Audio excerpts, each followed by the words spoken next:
भूपेंद्र हुड्डा ने खेल कर दिया विधानसभा चुनाव में, वो भी अपने भतीजे की सीट पर। फिर से गंभीर आरोप लगे हैं भूपेंद्र सिंह हुड्डा पर। पहले खुद भतीजे ने इशारों में आरोप लगाया, तो अब अभय चौटाला ने भी हुड्डा पर सवाल उठा दिए। सबसे छोटी हार हुई थी कांग्रेस प्रत्याशी ब्रजेंद्र सिंह की, इस बार पूरे हरियाणा में सिर्फ 32 वोट से। लेकिन इस हार के बाद बार बार सवाल उठ रहे हैं भूपेंद्र सिंह हुड्डा की भूमिका पर। दोस्तों नमस्कार, मैं आपका यार जतिन पत्रकार। भूपेंद्र सिंह हुड्डा फिर से सवालों में है, फिर गंभीर आरोप लगे हैं, वो भी विधानसभा चुनाव में अपने भतीजे की हार के कारण।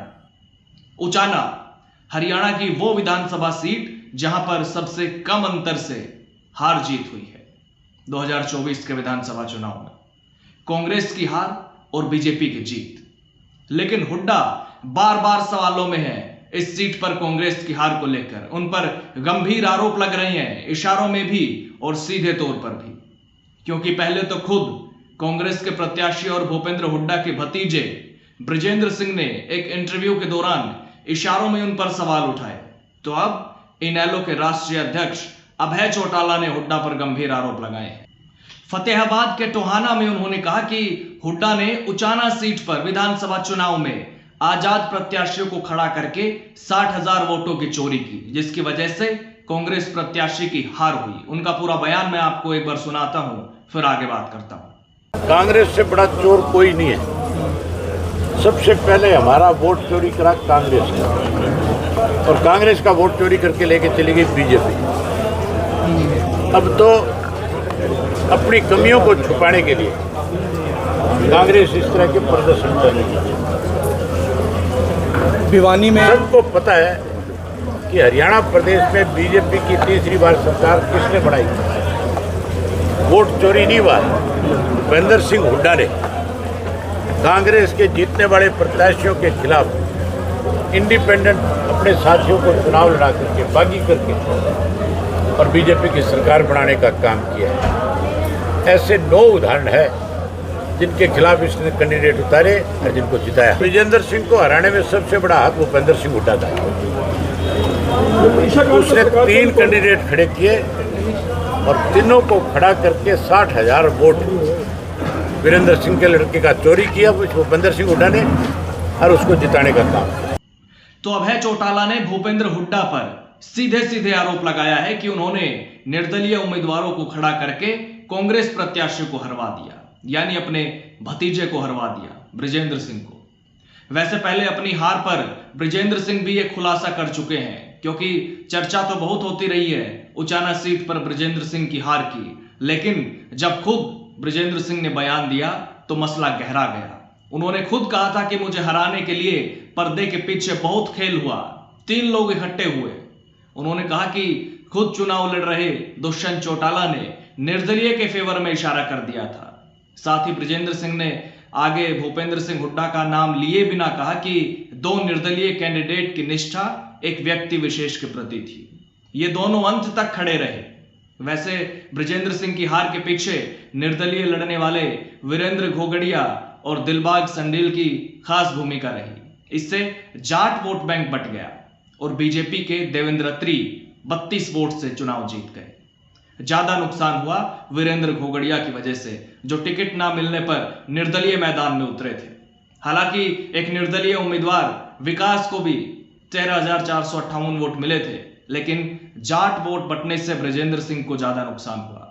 और विधानसभा चुनाव 2024 से कुछ समय पहले की बात करूं, लोकसभा चुनाव की, तो लोकसभा चुनाव 2024 के दौरान भी हिसार सीट से टिकट के दावेदार रहे ब्रजेंद्र सिंह का जब टिकट कटा तो निशाने पर हुड्डा ही थे। चौधरी परिवार ने बिना नाम लिए हुड्डा को ही कटघरे में खड़ा किया था। कई मौकों पर हुड्डा और चौधरी वीरेंद्र परिवार एक दूसरे पर हमलावर होते रहे हैं। हालांकि मुझे याद है कि विधानसभा चुनाव में भूपेंद्र सिंह हुड्डा ने ब्रजेंद्र सिंह के लिए जनसभा भी की थी। वो अपने मामा के गांव डूमरखा कला पहुंचे थे और लोगों से न सिर्फ ब्रजेंद्र को जिताने की अपील की, बल्कि भतीजा भी कहा और सत्ता में आने पर मंत्री बनाने का भी इशारा दिया था। उन्होंने कहा था कि एक काम आप कर दो, एक हम कर देंगे, ब्रजेंद्र जीतेगा तो आपकी ताकत बनेगा। हालांकि ऐसे बयान तो कई जगहों पर दिए गए थे, कि एक काम आप कर दो, एक हम कर देंगे। दीपेंद्र हुड्डा ने भी काफी जगहों पर ऐसे बयान दिए थे। खैर, अक्टूबर 2024 में हुए विधानसभा चुनाव के बाद बृजेंद्र सिंह ने पहली बार उचाना सीट पर अपनी हार को लेकर खुलकर बात की थी। एक इंटरव्यू के दौरान उन्होंने कहा था कि उन्हें न सिर्फ बीजेपी बल्कि जेजेपी और निर्दलीय उम्मीदवार भी हराना चाहते थे। बृजेंद्र सिंह ने कहा कि जेजेपी के दुष्यंत चौटाला ने तो मंच से ही यह कह दिया था कि और कुछ ना सूझे तो गिरडे को ही दे देना। उसने कुछ सोच समझ कर ही कहा होगा। दरअसल निर्दलीय वीरेंद्र घोगड़िया का चुनाव निशान रोड रोलर था और आम भाषा में इसे गिरडा कहते हैं। मैं उनकी बातों को वजन इसलिए नहीं देता क्योंकि जेजेपी ने खुद ही अपना वजूद खत्म कर दिया, लेकिन मेरी हार में कहीं ना कहीं दुष्यंत का भी रोल तो रहा है। देखिए, 2024 में बृजेंद्र सिंह बीजेपी छोड़कर कांग्रेस में शामिल हुए थे। उनके पिता बीरेंद्र सिंह ने भी बीजेपी छोड़कर कांग्रेस में वापसी की। उचाना कला विधानसभा सीट से कांग्रेस ने बृजेंद्र सिंह को प्रत्याशी भी बनाया। जाट समुदाय के निर्दलीय प्रत्याशी भी मैदान में थे।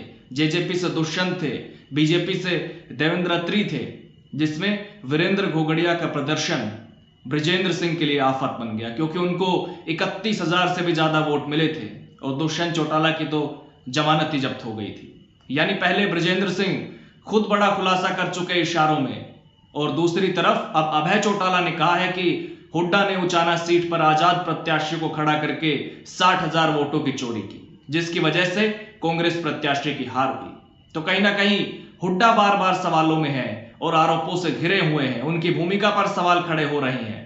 वैसे बृजेंद्र सिंह ने पंजाब एवं हरियाणा हाईकोर्ट में एक याचिका भी दायर की हुई है पोस्टल बैलेट्स की दोबारा गिनती कराने की मांग को लेकर। कोर्ट में केस है, देखते हैं क्या होता है। लेकिन आप भी कमेंट करके बताइए कि बृजेंद्र सिंह की हार के पीछे आप क्या कारण मानते हैं जो महज 32 वोट से चुनाव हारे। नमस्कार।